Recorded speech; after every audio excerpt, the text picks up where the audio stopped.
Hello and welcome back. My name is Daniel Hindi, and today we're going to talk about marketing and how to get your company's message out there. You may have the best product or service out there. If nobody knows about it, it doesn't really matter. One of the biggest flaws new businesses make is that they don't allocate enough of their budget day one to put their message out there, to let people know that they exist and they should try them out. So make sure if you're a new business that you anticipate that, to bring eyeballs, bring attention, bring users, bring customers over to your company. Now, just like I've mentioned before, everything breaks down into the three fundamental elements of every team, business, department, initiative: people, process, and the product they produce. Now, hiring, coaching, and firing, I have many different videos talking about that, so we're not going to talk about that in the marketing video too much. We're going to focus more on the process and the product they produce. Now, in marketing, the product they produce is leads, potential customers, people making it to your virtual doorstep or your real doorstep for your business, and making sure that the sales team are now allowed to close that business. But marketing is all about grabbing people's attention, bringing them to your doorstep, and then converting them into actual sales. So without further ado, let's get started. The very first type of marketing is guerrilla marketing. No, not that type of guerrilla. Think of guerrilla fighters, boots on the ground, where you have a team of people grabbing flyers, posters, billboards, whatever it may be, and putting it in a geographic location where you have natural traffic where people can see your message. Now, this is good if your regional footprint is limited, so you can get people who can cover that area, and that you have natural traffic passing by your business, or at least your marketing efforts. Now, the way you want to measure your effort here, and this is very important for every type of method that we're looking in marketing, is to measure the return on your investment. So one method to measure the effect of your guerrilla marketing is attaching a coupon code to any type of advertisement you're putting out there.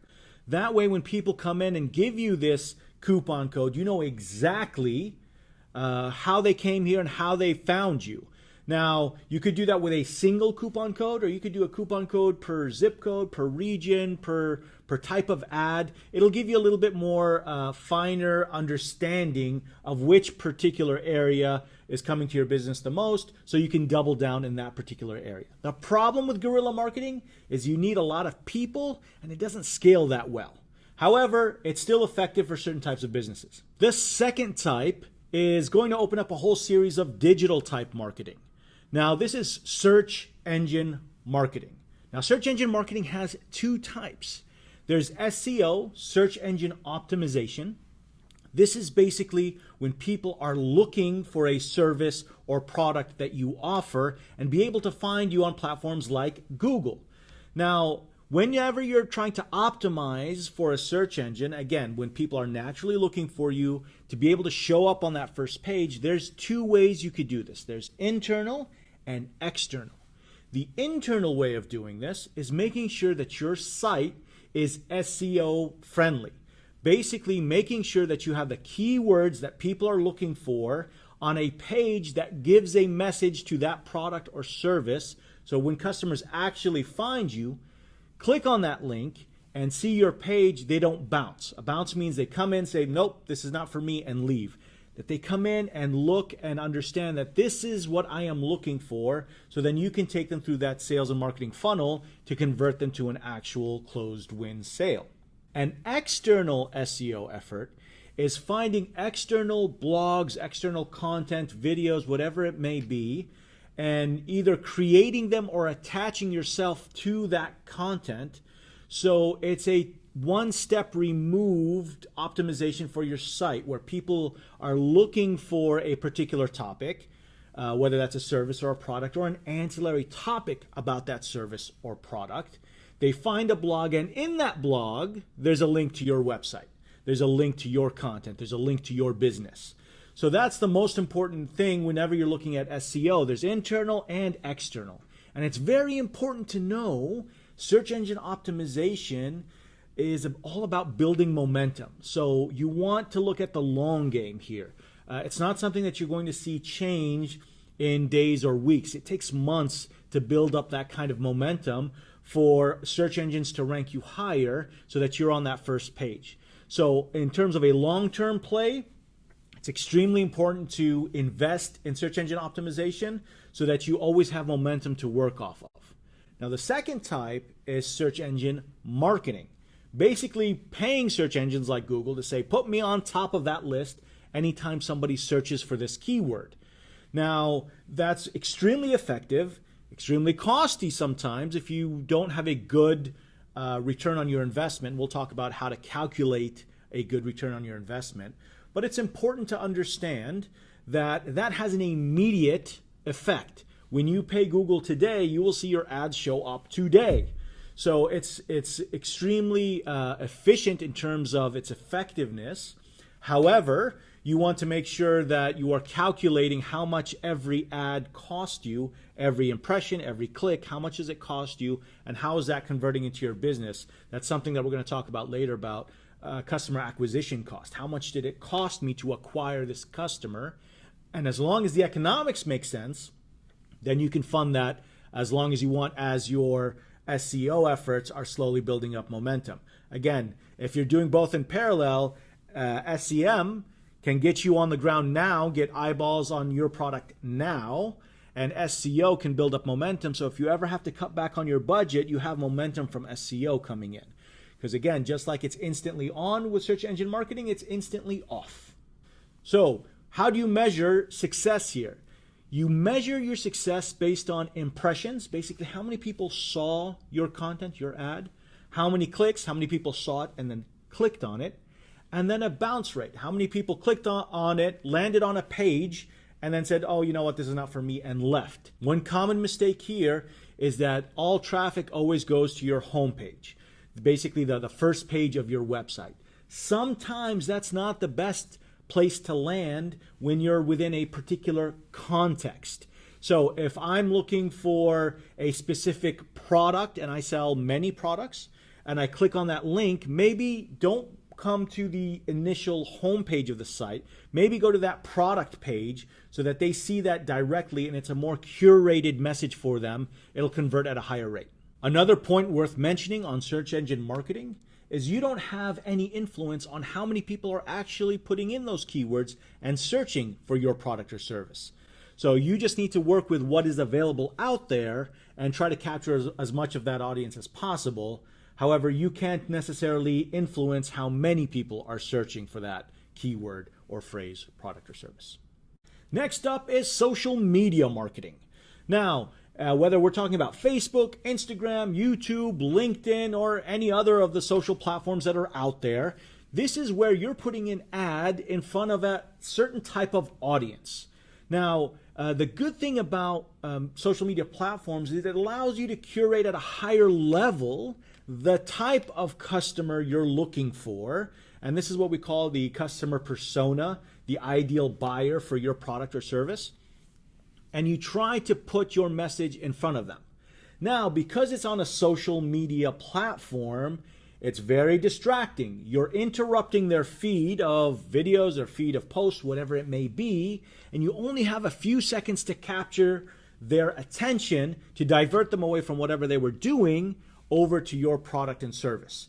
So the ad and the creatives on those ads, whether it's a video, a still image, or just a message, needs to be very catchy to divert their attention over to your product and service. And this is also measured in terms of how many people saw your ad and how many people clicked on it. Next up is email marketing. This is the traditional one that everybody dreads when it comes to you. If you look at your spam folder, it looks crazy. However, it's still quite effective if done right. Now, whether you're marketing to new customers through buying an email list and then blasting out an email out there, or marketing to your existing customers for expansion revenue, and we'll talk about that in the future as well, it's important not to abuse this. Now, just look at it from a receiving end on how many emails you get in your inbox and how many get ignored. So it needs to be crafted in a way that allows people not to immediately delete it, open up the email, and then hopefully click on the link inside to go to your website. So it needs to be crafted in a particular manner, not to be deemed as noise and spam.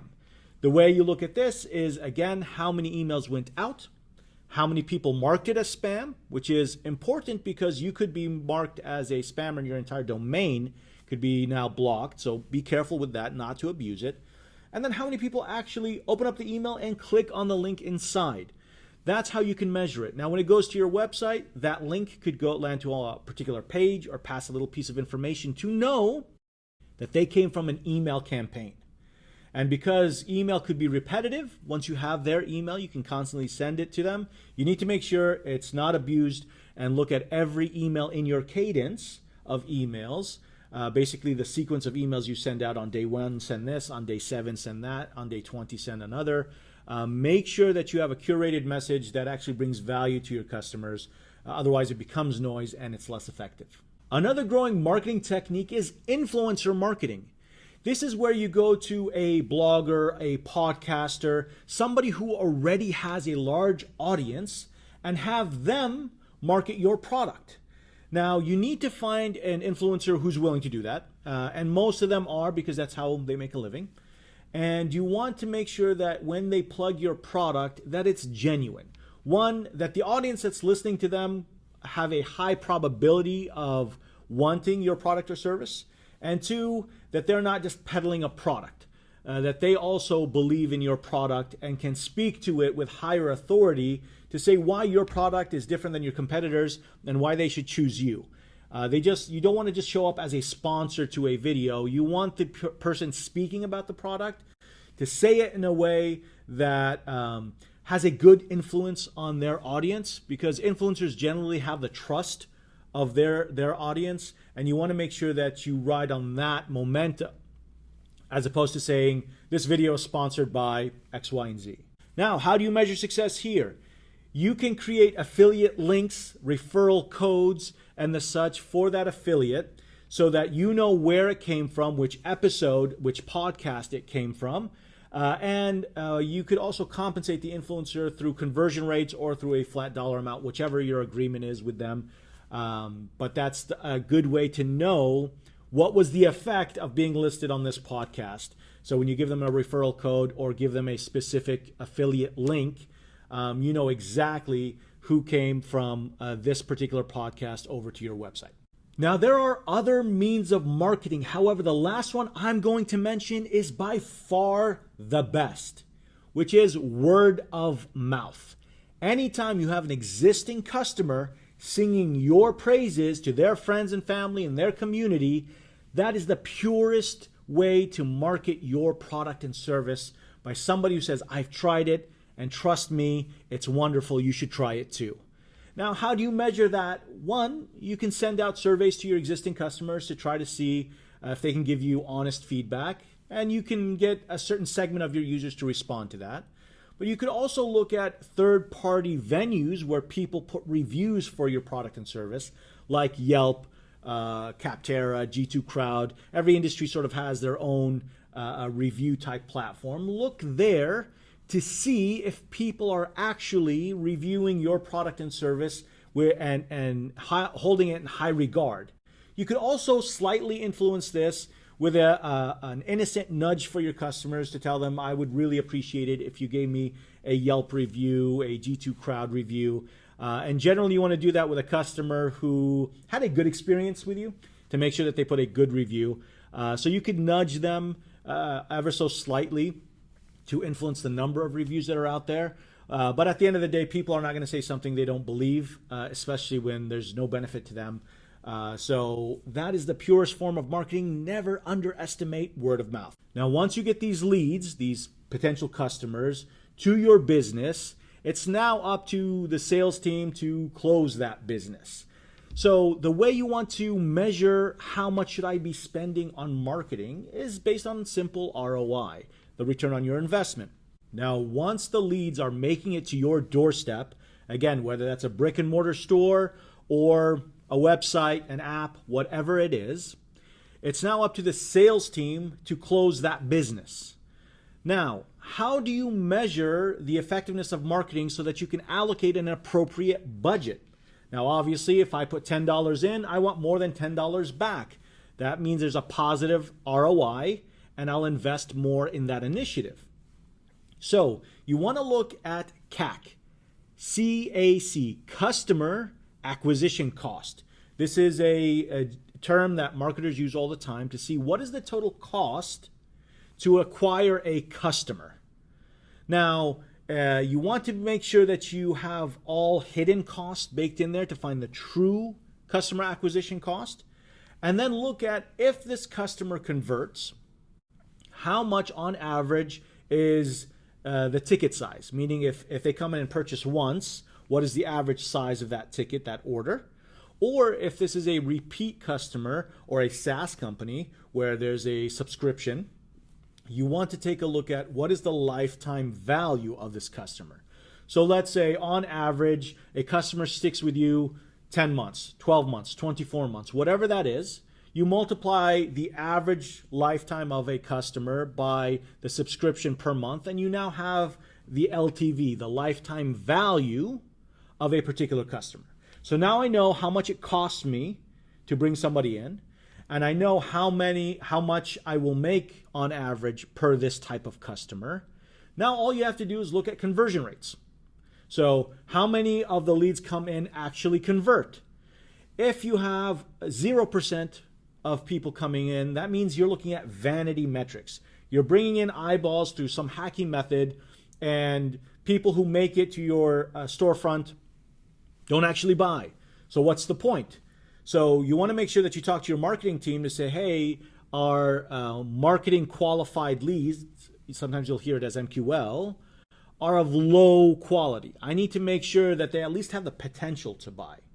So once you factor in what is the conversion rate, now you know how much money to put in and how much money you will get back. Now, pro tip here, it doesn't mean that you have to get back your money within 60 days, 30 days, 90 days. You have to look at the level of engagement you have with your customer and see what's acceptable to say, I will get my money back in 30 days, 60 days, 90 days, 120 days, whatever it may be. But at the end, it's ROI positive. So I hope that gave you clear and logical steps on how to analyze your marketing efforts.